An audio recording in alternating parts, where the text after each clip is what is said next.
নমস্কাৰ বোলো সকলোকে পুনৰবাৰ টিকে মাইণ্ডৰ অন্য এটাৰ ৰাতিপুৱাৰ ধামাকাদাৰ খবৰলৈ স্বাগতম জনাইছোঁ। অন্য দিনাৰ দৰে আজিও আপোনালোকৰ বাবে দিনটোৰ কেইবাটাও গুৰুত্বপূৰ্ণ খবৰ লৈ আহিছোঁ। ভিডিঅ'টো প্ৰথমৰ পৰা শেষলৈকে চাই থাকিব। আৰু খবৰকেইটা আৰম্ভ কৰাৰ আগতে আপোনালোক সকলোকে সৰুকৈ এটা ৰিকুৱেষ্ট, যদি খবৰকেইটা চাই ভাল লাগে লাইক এটা কৰিবলৈ কিন্তু নাপাহৰিব। খুব শীঘ্ৰেই আমাৰ অসমত এটা নতুন নিয়ম প্ৰৱৰ্তন কৰিবলৈ গৈ আছে অসমৰ মুখ্যমন্ত্ৰী ডক্টৰ হিমন্ত বিশ্ব শৰ্মাদেৱে। মন্ত্ৰী হিমন্ত বিশ্ব শৰ্মাদেৱে কৈছে যে 25 নৱেম্বৰৰ পৰা আমাৰ অসমত এটা কঠোৰ নিয়ম লাগু কৰা হ'ব। যিসকল পুৰুষে নেকি এজনী বিয়া পতাৰ পাছতো অন্য এগৰাকী ছোৱালীৰ সৈতে বা অন্য এগৰাকী মহিলাৰ সৈতে অবৈধ সম্পৰ্ক ৰাখে, তেওঁলোকৰ ওপৰত এতিয়া কঠোৰ আইন আনিব বুলি জনাইছে মন্ত্ৰী হিমন্ত বিশ্ব শৰ্মাদেৱে। আমি প্ৰায় সময়তে আমাৰ অসমত এনে কিছুমান ঘটনা দেখা পাই থাকোঁ,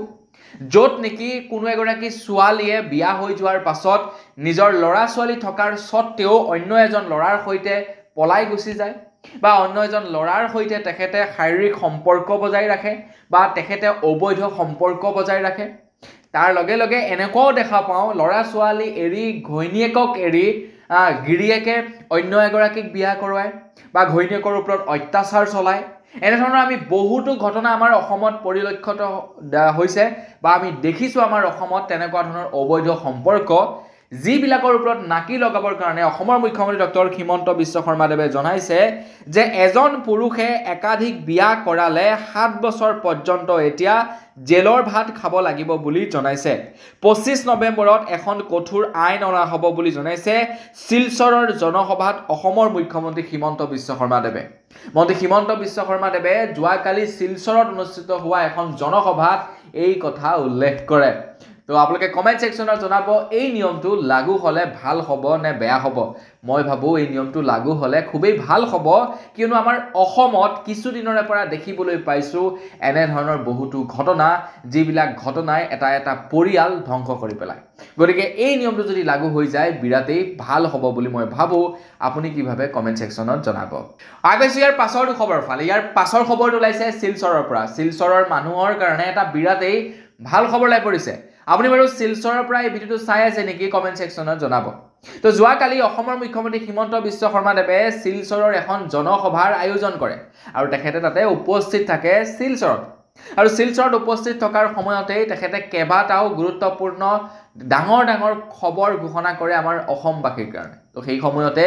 শিলচৰবাসীৰ কাৰণে ঘোষণা কৰিছে যে শিলচৰত এতিয়া 300 কোটি টকা খৰচা কৰি ছুপাৰ হস্পিটেলিটি স্থাপন কৰা হ'ব বুলি জনাইছে। স্পেচিয়েলিটি হস্পিটেল স্থাপন কৰিব বুলি জনাইছে শিলচৰত, য'ত নেকি প্ৰায় 300 কোটি টকা খৰচা কৰিব। আৰু তাৰ শিলান্যাস কৰিলে যোৱাকালি অসমৰ মুখ্যমন্ত্ৰী হিমন্ত বিশ্ব শৰ্মাদেৱে, মানে শুভাৰম্ভণি কৰিলে। এই হস্পিটেলখনৰ মানে স্পেচিয়েলিটি হস্পিটেলখনৰ শুভাৰম্ভণি কৰিলে, য'ত 300 কোটি টকা খৰচা কৰিব অসম চৰকাৰে। তো ইমান এটা ভাল খবৰ দিছোঁ। শিলচৰৰ পৰা যদি ভিডিঅ'টো চাই আছে লাইক এটা কৰিবলৈ কিন্তু নাপাহৰিব। আগৈছোঁ ইয়াৰ পাছৰটো খবৰ ফালে। আহি আছে ৰাস। আপোনালোকে বাৰু এইবাৰ ৰাস চাবনে নাচাব কমেণ্ট ছেকশ্যনত জনাব। মাজুলীত কিন্তু এইবাৰ ৰাস কেইবাটা স্থানতো ফ্ৰী কৰি দিছে। তো জুবিন দাক শ্ৰদ্ধাঞ্জলি জনাই এইবাৰ মাজুলীত কেইবাটাও স্থানত ৰাস ফ্ৰী কৰি প্ৰদৰ্শন কৰোৱা হ'ব। তো আপোনালোকে চাবগৈ পাৰিব। মাজুলীৰ ৰাস এনেও চাবলৈ খুবেই ভাল। তো আপোনালোকে এইবাৰ ফ্ৰীতে তাতে চাব পাৰিব বুলি খবৰ ওলাই পৰিছে মাজুলীৰ পৰা। তো আপুনি মাজুলীৰ পৰা যদি চাইছে আপোনালোকৰ তাতো ফ্ৰী কৰি ৰাস প্ৰদৰ্শন কৰিব নেকি কমেণ্ট ছেকশ্যনত জনাব। কাৰণ মাজুলীত ঢেৰ ৰাস আয়োজন কৰে, মানে মাজুলীত কেইবাখনো ৰাস আয়োজন কৰে, কেইবাখনো ৰাস কমিটিয়ে ৰাস আয়োজন কৰে মাজুলীত। গতিকে মাজুলীত ক'ত ক'ত ফ্ৰী দিছে মই ভালদৰে নাজানো, কিন্তু খবৰ ওলাই পৰিছে কেইবাটাও স্থানৰ পৰা মাজুলীত আপোনাৰ ফ্ৰী কৰি ৰাস এইবাৰ প্ৰদৰ্শন কৰোৱা হ'ব। তো সেই সময়তে এতিয়া খবৰ ওলাই পৰিছে নলবাৰীৰ পৰা। নলবাৰীত ৰাস মহোৎসৱ আয়োজন কৰা হয়। নলবাৰীৰ ৰাস কিন্তু অকণমান বেলেগ। আপোনালোকে চাইছে নে নাচাইছে নাজানো, হয়তো নিশ্চয় চাগে ভিডিঅ' বা নিউজত কেতিয়াবা দেখা পাই চাগে মাজুলীৰ ৰাসৰ কথা। তো মাজুলীৰ ৰাসটোৰ অকণমান বেলেগ ধৰণৰ, অকণমান স্পেচিয়েলিটি আছে নলবাৰীৰ ৰাসৰ। তো নলবাৰীৰ পৰা খবৰ ওলাই পৰিছে যে 6 নৱেম্বৰৰ পৰা 17 নৱেম্বৰলৈ 13 দিনীয়াকৈ অনুষ্ঠিত হ'ব নলবাৰীৰ ৰাস মহোৎসৱ। নলবাৰীৰ ৰাস মহোৎসৱৰ প্ৰস্তুতিৰ বুজ ল'লে মন্ত্ৰী জয়ন্ত মল্ল বৰুৱাই। নলবাৰীৰ ৰাস মহোৎসৱত প্ৰাণৰ শিল্পী জুবিন গাৰ্গক বিশেষ শ্ৰদ্ধাঞ্জলি অনুষ্ঠান অনুষ্ঠিত কৰিব বুলি জনাইছে। তাৰ লগতে 7 নৱেম্বৰত নলবাৰীৰ গ'ল ফিল্ডত আয়োজন কৰা হ'ব 10,000 শিল্পী বা অনুৰাগীয়ে একেলগতে পৰিৱেশন কৰিব জুবিন গাৰ্গৰ গীত এই সিদ্ধান্ত লৈছে নলবাৰীৰ বিধায়ক জয়ন্ত মল্ল বৰুৱা ডাঙৰীয়াই তেখেতে কৈছে যে জুবিন দাক শ্ৰদ্ধাঞ্জলি জনাবৰ কাৰণে 7 তাৰিখৰ দিনাখন নলবাৰীৰ গোল্ড ফিল্ডত একেলগতে 10,000 জুবিন গাৰ্গৰ অনুৰাগী আৰু শিল্পীয়ে মিলি জুবিন দাৰ মায়াবিনী গীত পৰিৱেশন কৰিব আৰু তাৰ লগতে 13 দিনীয়া কাৰ্যসূচীৰে এইবাৰ নলবাৰীত ৰাস মহোৎসৱ আয়োজন কৰিব বুলি জনাইছে তো আপুনি নলবাৰীৰ ৰাস চাই পাইছে নে নাই পোৱা সেইটো কমেন্ট সেকশনত জনাব যদি দুয়োটাতে চাইছে মানে মাজুলীটো যদি আপোনালোকে ৰাস চাইছে নলবাৰীটো চাইছে তেন্তে আপোনাৰ কোনখন ৰাস বেছিকৈ ভাল লাগে সেইটো জনাই থৈ যাব কিন্তু নলবাৰী আৰু মাজুলীৰ ৰাসৰ মাজত পাৰ্থক্য আছে সেইটো নোহোৱা নহয় তথাপিও কোট চাই বেছিকৈ ভাল লাগে জনাব আগবাইছো ইয়াৰ পাছৰটো খবৰ ফালে আহি আছে 26ৰ বিধানসভা নিৰ্বাচন তো 26ৰ বিধানসভা নিৰ্বাচনৰ পূৰ্বে ইলেকশ্যন কমিশ্যন ডিপাৰ্টমেণ্টৰ ফালৰ পৰা ঘোষণা কৰি দিছে যে এইবাৰ 26ৰ নিৰ্বাচনৰ পূৰ্বে যি কেইখন ৰাজ্যত নেকি ইলেকশ্যন আহি আছে সেই কেইখন ৰাজ্যত আগতীয়াকৈ এতিয়া ভোটাৰ পুনৰ নিৰীক্ষণ কৰা হ'ব বুলি নিৰ্বাচন আয়োগৰ তৰফৰ পৰা ঘোষণা কৰিছে আৰু আপোনালোকক নথিপত্ৰ সাজু কৰিবৰ কাৰণে আহ্বান জনোৱা হৈছে যেনে ধৰি লওক অসমত হ'ব আগতীয়াকৈ যেনে ওয়েষ্ট বেংগলত হ'ব যেনে বিহাৰত হ'ব তো এই কেইখন মানে ষ্টেটত আগতীয়াকৈ ভোটাৰ পুনৰ নিৰীক্ষণ কৰা হ'ব বুলি জনাইছে শীঘ্ৰেই ভোটাৰ পুনৰ নিৰীক্ষণ হ'ব আমাৰ অসমতো কাৰণ 26ৰ নিৰ্বাচন আহি আছে আৰু অসমৰ আমাৰ ভাৰতবৰ্ষৰ প্ৰত্যেকখন ষ্টেটতে কিন্তু ভোটাৰ পুনৰ নিৰীক্ষণ হ'ব 26ৰ নিৰ্বাচনৰ বাবে আগতীয়াকৈ 4খন মান ষ্টেটত ভোটাৰ পুনৰ নিৰীক্ষণ হ'ব 26ৰ নিৰ্বাচনৰ পাছত বাকিখিনি ষ্টেটতো ভোটাৰ পুনৰ নিৰীক্ষণ হ'ব বুলি জনাইছে মুঠৰ ওপৰত নিৰ্বাচনৰ পূৰ্বে আমাৰ অসমত ভোটাৰ পুনৰ নিৰীক্ষণ হ'ব তো তাৰ কাৰণে আপোনালোকে নথিপত্ৰ যোগাৰ কৰি ৰাখক যদি নথিপত্ৰ যোগাৰ নাথাকে কিন্তু তেতিয়া বিপদত পৰিব ভোটাৰ লিষ্টৰ পৰা আপোনালোকৰ নাম বাদ পৰিব আগবাইছো ইয়াৰ পাছৰটো খবৰ ফালে ইয়াৰ পাছৰ খবৰটো ওলাই পৰিছে জুবিন অনুৰাগীসকলৰ কাৰণে জুবিন অনুৰাগীসকলৰ বাবে এটা বিৰাটেই দুখৰ খবৰ ওলাই পৰিছে জুবিন অনুৰাগীসকলে এতিয়া ইচ্ছা কৰিলেই জুবিন ক্ষেত্ৰলৈ যাব নোৱাৰিব বা জুবিন গাৰ্গৰ সমাধি ক্ষেত্ৰলৈ যাব নোৱাৰিব এতিয়া জুবিন অনুৰাগীসকলে কোনোবাই যদি ভাবিছে যে মই ৰাতি যেতিয়াই মন যায় তেতিয়াই যাম যেতিয়াই মন যায় তেতিয়াই জুবিন দাৰ সমাধি ক্ষেত্ৰলৈ যাম তো সেইটো এতিয়াৰ পৰা কৰিব নোৱাৰিব কিয়নো অসম চৰকাৰৰ ফালৰ পৰা বান্ধি দিয়া হৈছে জুবিন সমাধি ক্ষেত্ৰৰ বাবে কিছু এছপি আজিৰ পৰা প্ৰায় 15 দিন মান পূৰ্বে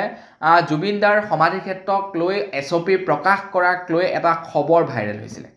তাৰ পাছত অসমৰ মুখ্যমন্ত্ৰী হিমন্ত বিশ্ব শৰ্মাদেৱে কৈছিলে যে আমি জুবিন ক্ষেত্ৰক লৈ বা জুবিনৰ সমাধি ক্ষেত্ৰক লৈ কোনো ধৰণৰ এছপি আমি জাৰি নকৰো আমি কোনো ধৰণৰ এছপি জাৰি নকৰো আৰু কৰাও নাই ভৱিষ্যতলৈ নকৰো বুলি মুখ্যমন্ত্ৰী ডাঙৰীয়াদেৱে জনাইছিল কিন্তু এতিয়া চিঞৰি কৈছে যে জুবিন সমাধি ক্ষেত্ৰক লৈ এছপি জাৰি কৰিছে এছপি যেনে হ'ব এতিয়াৰে পৰা নিশা জুবিন ক্ষেত্ৰত প্ৰৱেশ নিষেধ কৰিছে নিশা 10 বজাৰ পৰা পুৱা 6 বজালৈ প্ৰৱেশ নিষিদ্ধ খুৰাপাই লোকক জুবিন ক্ষেত্ৰত প্ৰৱেশত বাধা যিকোনো নিচাসক্ত লোকক জুবিন ক্ষেত্ৰত প্ৰৱেশত বাধা কামৰূপ মেট্ৰ' জিলা দণ্ডাধীশে জাৰি কৰিলে নিৰ্দেশনা জুবিন ক্ষেত্ৰত নিচাযুক্ত দ্ৰব্য সেৱন পৰিৱেশন নিষিদ্ধ কোনো নিচাযুক্ত দ্ৰব্য বিতৰণো কৰিব নোৱাৰিব জুবিন ক্ষেত্ৰৰ চৌপাশত নিচাযুক্ত দ্ৰব্যৰ সেৱনত বাধা তো নিচাযুক্ত দ্ৰব্যৰ এই প্ৰক্ৰিয়াটো বাৰু ভাল পাইছো কিন্তু ৰাতি 10 বজালৈকে কেৱল জুবিন ক্ষেত্ৰত মানে যাব পৰাটো এইটো মুঠেও মানে গ্ৰহণযোগ্য মানে ভাল লগা নাই আৰু বেয়া পাইছো নহয় জানো কাৰণ বহু মানুহে এনেকুৱা ভাবি থাকে যে যাওঁতে জুবিন দাক চাই থৈ যাম মানে ধৰি লওক উজনি ফালৰ পৰা গৈছে নামনিলৈ কোনোবাই হয়তো ভাবিব পাৰে যে জুবিন দাক চাই যাম সেইডোখৰতে ৰখি পিনে কোনোবাই হয়তো এটা মানে প্লেন কৰিব পাৰে তো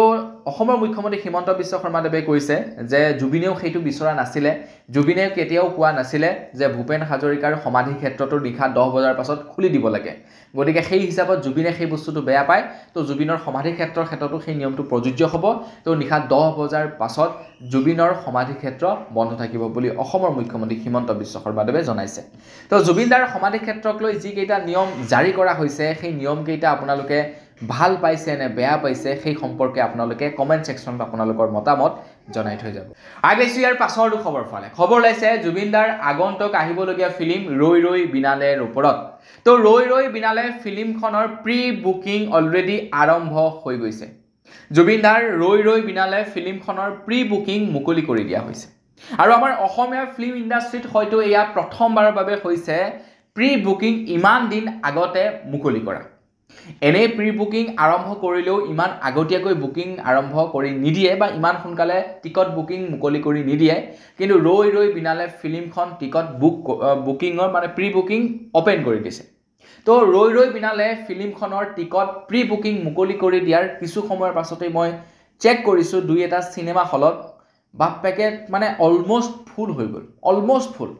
first day first show' almost full হৈ গৈছে হয়তো আপোনালোকে যেতিয়ালৈকে ভিডিঅ'টো চাই আছে তেতিয়ালৈকে চাগে অলৰেডি ফুল হৈ গ'ল ফাৰ্ষ্ট ডে ফাৰ্ষ্ট শ্ব' মই আশা কৰিছিলোঁ যে ৰৈ ৰৈ বিনালেখনৰ ফাৰ্ষ্ট ডে ফাৰ্ষ্ট শ্ব' চাম বুলি কিন্তু দুৰ্ভাগ্যবশতঃ মই ফাৰ্ষ্ট ডে ফাৰ্ষ্ট শ্ব' চাব নোৱাৰিম কাৰণ মই সেইদিনাখন ক'ত থাকিম এতিয়ালৈকে কনফিউজ হৈ আছোঁ মই এটা বেলেগ প্লেন কৰি আছোঁ যাৰ কাৰণে মই মানে মোৰ নিজৰ ঘৰতো হয়তো থাকিব পাৰোঁ বা বেলেগ ক'ৰবাতো থাকিব পাৰোঁ গতিকে কনফিউজ তো দেখা যাওক সেইদিনাখনেই চাম 31 তাৰিখৰ দিনাখনেই কিন্তু ফাৰ্ষ্ট শ্ব' হয়তো মানে চাব নোৱাৰিব পাৰোঁ কিন্তু আশা কৰিম আপোনালোকে যাতে চাব 10 জনকো চোৱাব ময়ো চাম আৰু 10 জনকো চোৱাম ৰৈ ৰৈ বিনালে আমাৰ ইয়াৰেতো আইতাসকলে কৈ আছে যে আমাকো লৈ যাবি দেই মোক মানে কৈ আছে এটা ডাঙৰ গধুৰ দায়িত্ব দি দিছে গতিকে কৈছে আমাকো লৈ যাব লাগিব কিন্তু ৰৈ ৰৈ বিনালে ফিল্ম চাব মানে ৰৈ ৰৈ বিনালে বুলি নহয় আৰু যে জুবিনৰ ফিল্ম আহিব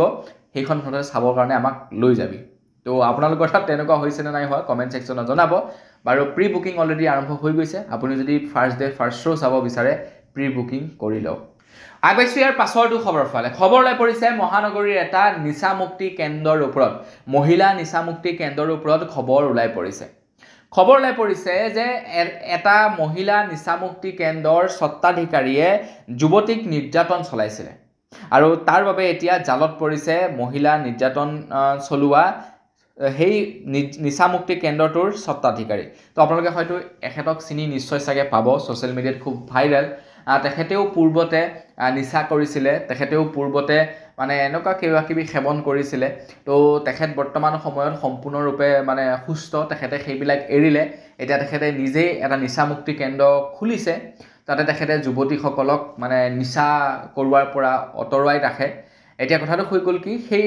নিচামুক্তি কেন্দ্ৰত এগৰাকী যুৱতীৰ সৈতে মানে নিৰ্যাতন চলোৱাৰ অভিযোগত আৰক্ষীয়ে এতিয়া সেই স্বত্বাধিকাৰীগৰাকীক এৰেষ্ট কৰিছে নিশ্চয় চাগে আপোনালোকে চিনি পায় নে নাপায় কমেণ্ট ছেকশ্যনত জনাব আগবাইছোঁ ইয়াৰ পাছৰটো খবৰ ফালে আপোনালোকে বাৰু প্ৰত্যেক মাহে কিমান জিবি ডাটা পোৱা ৰিচাৰ্জ কৰে কমেণ্ট ছেকশ্যনত জনাবচোন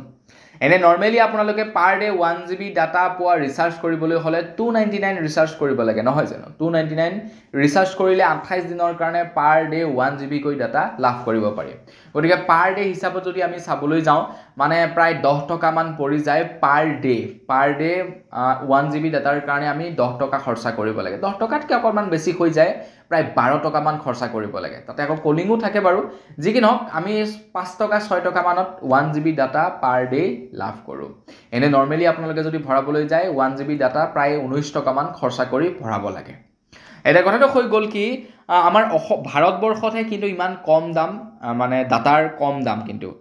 তো নৰেন্দ্ৰ মোদী ডাঙৰীয়াদেৱে যোৱাকালি এখন সংবাদ মেল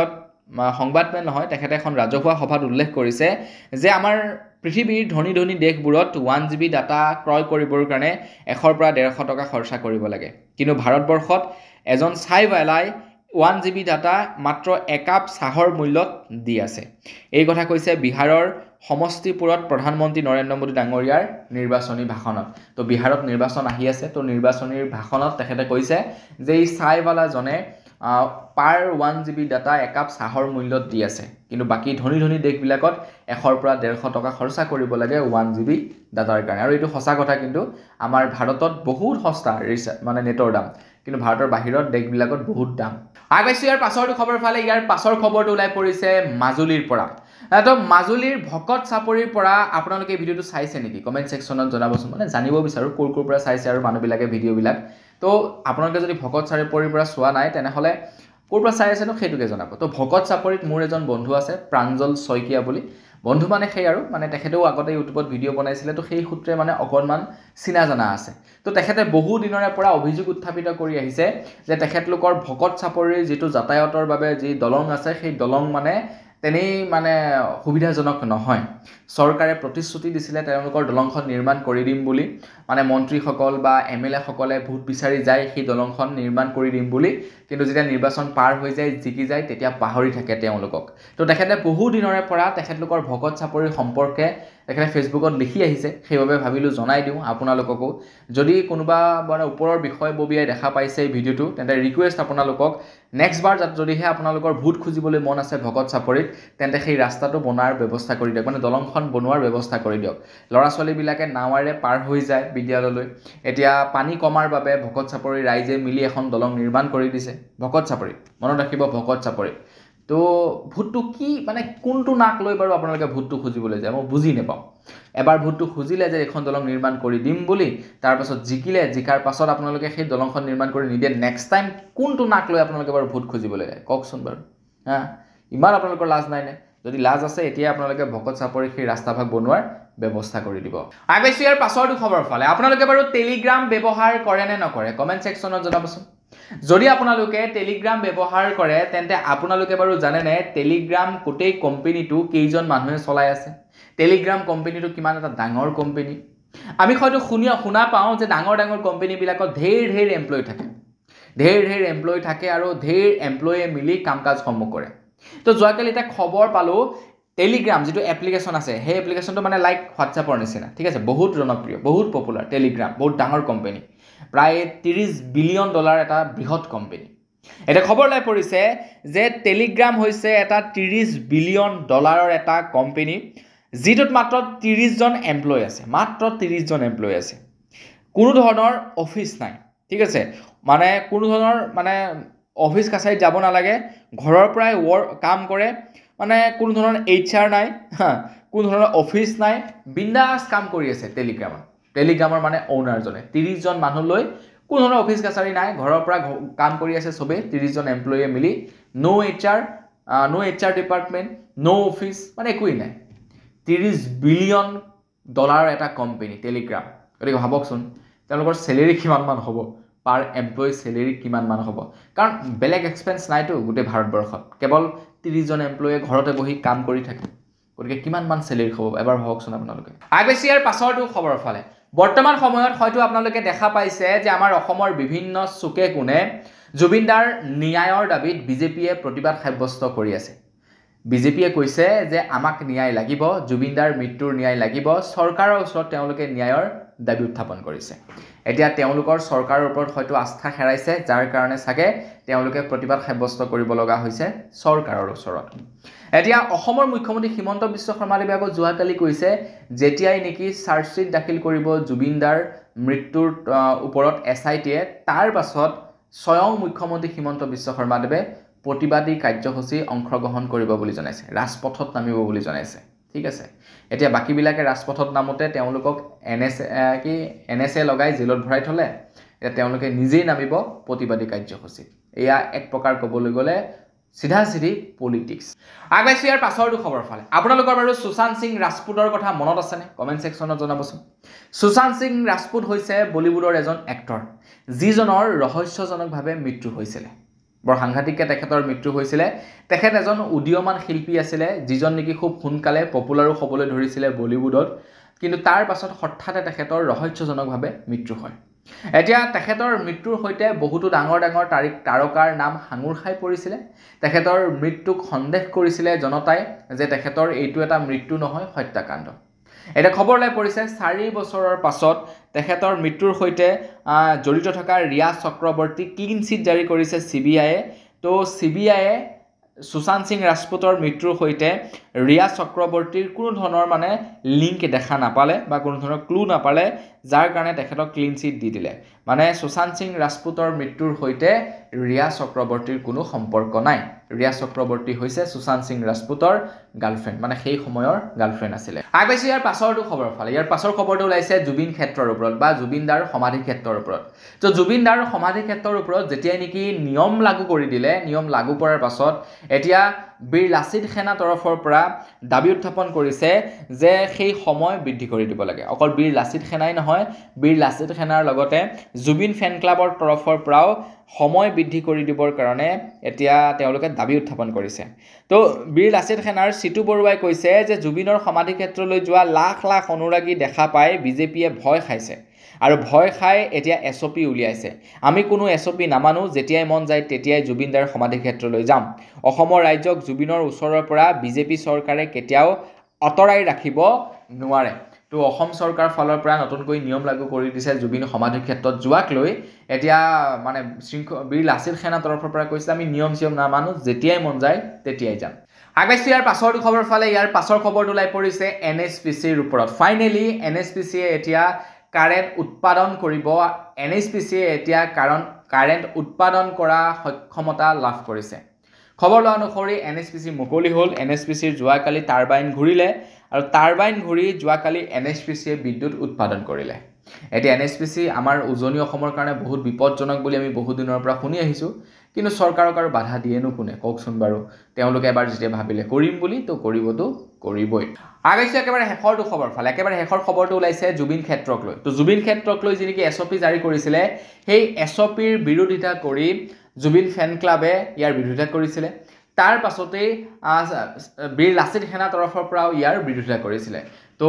যিনেকি আপোনাৰ সেয়া মানে জুবিন ফেন ক্লাব আছে জুবিন ফেন ক্লাবে অসম চৰকাৰক এইটো ৰিকুৱেষ্ট কৰিছিলে যে 10 বজাৰ পৰিৱৰ্তে 12 বজা কৰি দিব লাগে এতিয়া অসমৰ মুখ্যমন্ত্ৰী হিমন্ত বিশ্ব শৰ্মাদেৱে ঘোষণা কৰিছে